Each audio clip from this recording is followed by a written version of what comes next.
Hello. Hi, Trey. Hi, Trey. We're I'm just so talking about different kinds of COVID tests. Sorry. England, they do nose and mouth. Whoa. Oh, thankfully, okay. no, thankfully, mouth Not with the first. same. Yeah. Yeah. With the same. Oh, okay.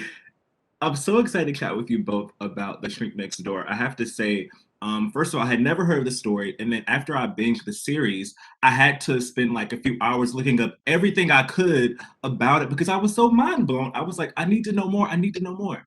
So, Will, I'll start with you first, because I know that you and Paul both met with the real life Marty. Yeah. Before production began, I wanted to know what was it like, learning his story from his point of view, and because this is probably your most one of your most extensive TV roles to date. How did this project, attract you to take on a role like this? To answer the second part first, I think, to your point, the story was and is so fascinating, and it just feels unbelievable. And as you start to dig in a little deeper, uh, you know, I I really responded to how unique it was, but also to the fact that, oh, I kind of see how Marty or anyone at the right time and right place in their life could be vulnerable to a situation like this. Because if you begin to trust someone and they're giving you sound advice, you continue to go down that road, and it filled a void in his life at that point.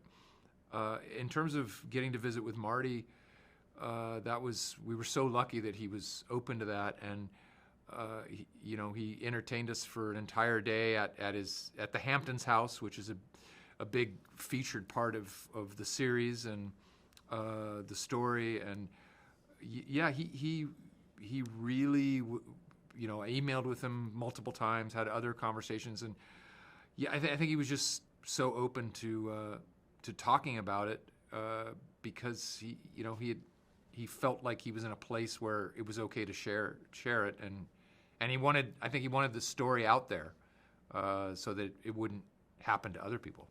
Yeah, yeah.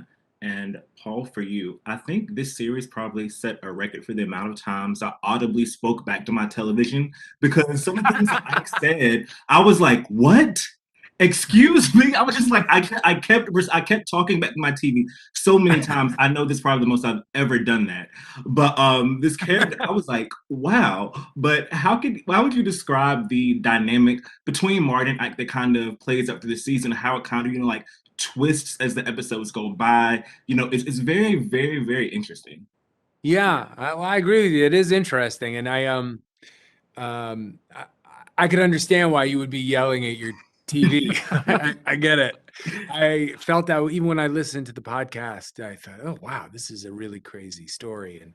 And one of the things when we were talking about it and talking about it with Georgia Pritchett, who's the woman who wrote it, and we had it was a pretty strong writer's room, but she oversaw it and was the showrunner, was that we really did want to focus on the genuine affection that these guys have for one another and how they both really do help each other out.